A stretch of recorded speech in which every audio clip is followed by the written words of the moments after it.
ప్రియ దేవుని సంగమా, విశ్వాస మూలముగా అనగా క్రీస్తు లేకుండా ఎవ్వరూ నీతిమంతులు కాలేరనే విషయాన్ని దేవుడు మనకి స్పష్టం చేశాడు. ఎందుకంటే ఏ వ్యక్తి కూడా ధర్మశాస్త్ర సంబంధమైన క్రియల వలన కాలేడు. అందుకని మనకి ఇద్దరు వ్యక్తుల్ని మనకు చూపించాడు. ఎవరు?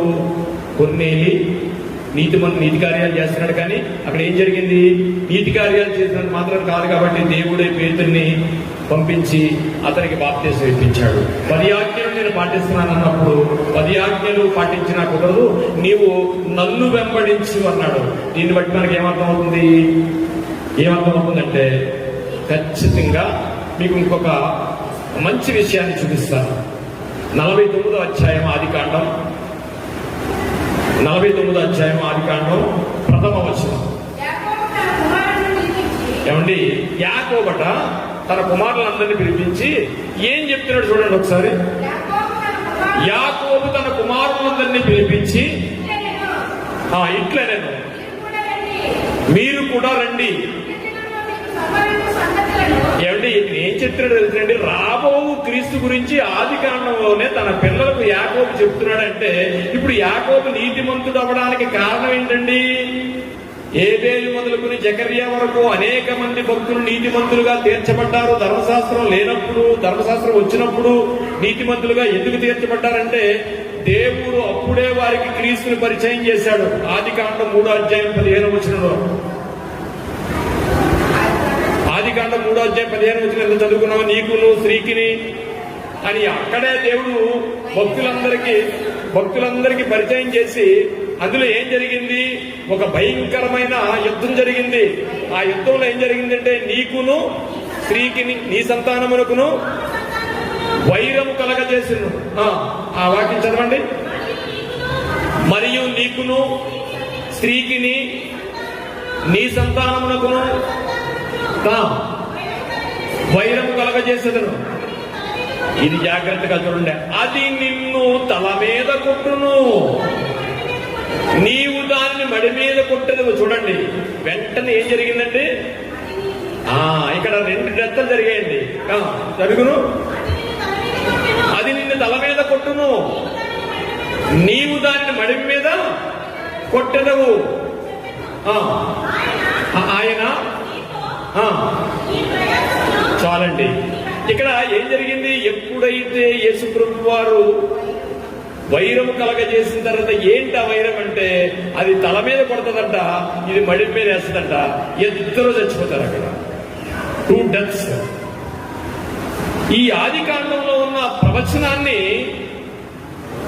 రాబో క్రీస్తు గురించి యాకోబు గారు ఆదికాండం 49వ అధ్యాయంలో మాట్లాడుతున్నారు. చూడండి, యాకోబు తన కుమారులను పిలిపించి, ఇక నేనేం చెప్పబోతున్నానంటే, ఇంకా మీకు డౌట్ ఏంటంటే, ధర్మశాస్త్రం లేనప్పుడు, ధర్మశాస్త్రం వచ్చిన తర్వాత వాళ్ళు ఎలాగ నీతిమంతులుగా తీర్చబడ్డారనేది క్రీస్తు దేవుడు వాళ్ళందరికీ పరిచయం చేస్తాడు.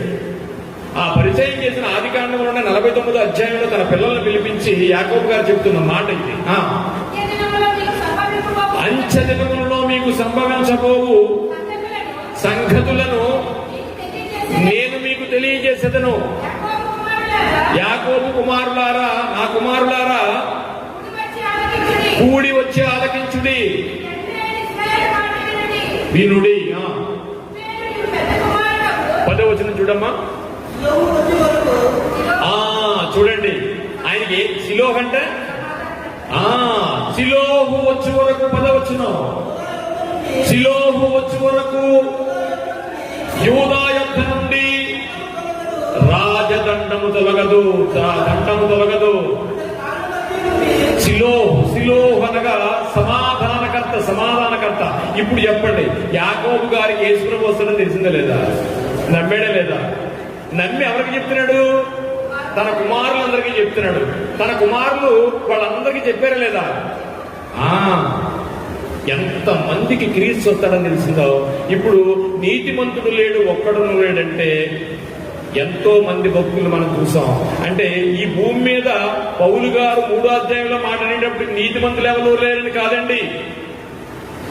నీతిమంతులు ఎవరు లేరని కాదు, వారందరికీ క్రీస్తు ప్రత్యక్ష జరిగి వాళ్ళ నీతిమంతులు అయ్యారు. మీరు ఇప్పుడు ధర్మశాస్త్ర క్రియల వల్ల నీతిమంతులను అనుకుంటున్నారేమో, కాదు నాయన అని లెటర్ రాసి మాట్లాడాడు. దేవునికి మహిమ కలుగును గాక. సిలోహు వచ్చే వరకు యూదా యొద్ద నుండి దండము తొలగదు, రాజదండము తొలగదు, విధేయులయుందురు, జనులందరూ వారికి విధేయులయుందురు. అంటే క్రీస్తు విషయమైన ఇది అదే వాళ్ళకి రాస్తూ ముందు చదువుకున్న వాక్యాన్ని మరొకసారి రిపీట్ చేసుకున్నాను. వెళ్ళిపోదాం. రోమపత్రిక 3వ అధ్యాయం 9వ వచనం. అలాగైనా ఏమందుము, మేము వారికంటే శ్రేష్ఠులమా, తక్కువ వారమా? ఎంత మాత్రము కాదు, యూదులేమి గ్రీకు దేశస్తులేమి అందరూ పాపమునకు లోనై ఉన్నారు నాయన. మీరు ధర్మశాస్త్ర క్రియల వలనే మీరు మేము గొప్ప అనుకునేవాళ్ళు కనుక మీరందరూ ఏం చేస్తారంటే, మనకు లోనై ఉన్నామని ఇంతకు ముందు దోషారోపణ చేయబడి ఉన్నది కనుక ఇందును గూర్చి వ్రాయబడింది ఏమనగా, నీతిమంతుడు లేడు, ఒక్కడును లేడు. ఇదంటే విషయం. ఎందుకు చెప్పాడు? ఇక నీతిమంతులు లేరనా? కాదు, నీతిమంతులు లేరని కాదు. ఎంతో మంది అప్పటికే భూమి మీద ఉన్నారు. కానీ ఎవరైనా సరే ఇప్పుడు గాని అప్పుడు గాని ఎప్పుడు గాని ఎక్కడా కూడా నీతిమంతుడు యేసు ప్రభువుని నమ్మకుండా ఎవ్వరు నీతిమంతులు కాలేరు. దేవుడు మనం ముందుంచిన ఈ వాక్యాన్ని బట్టి అందరికీ నీతిమంతుడు లేడు, ఒక్కడున్నాడు అనగానే లేఖనాల ద్వారా మీరు ఇప్పుడు ఎదుర్కొని చక్కగా చెప్తారని వాక్యాన్ని ప్రేమించిన మీ అందరికీ ఆయన వెనికిల్లో ఈ వాక్యము ఆయన దీవించుగా చిన్న ప్రార్థన చేసుకుంటున్నాను. పరిశుద్ధుడా, ప్రేమగల తండ్రి, మహోన్నతుడా, మీకు స్తోత్రాలు నాయన.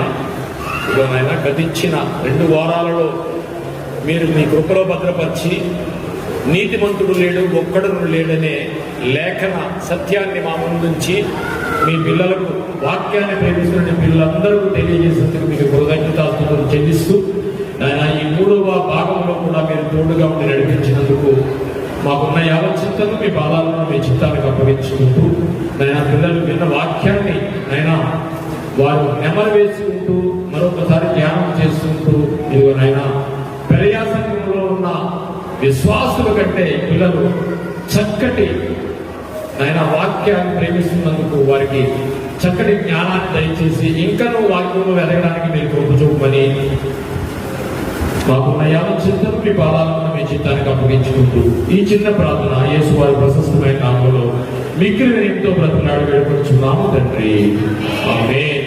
అందరికీ వందనాలమ్మా. అర్థమైందని అనుకుంటున్నాను. చక్కగా రాసుకోండి. ఎవరు అడిగినా సరే ఏం కావాలి, మీరు బైబిల్, ప్రార్థన వీరులు, అలాగే బైబిల్ వీరులు కూడా కావాలి. ఓకే, దేవునికి మహిమ కలుగును గాక. మరొక వారం ఆయన మనల్ని కలవాలని అతి తొందరలో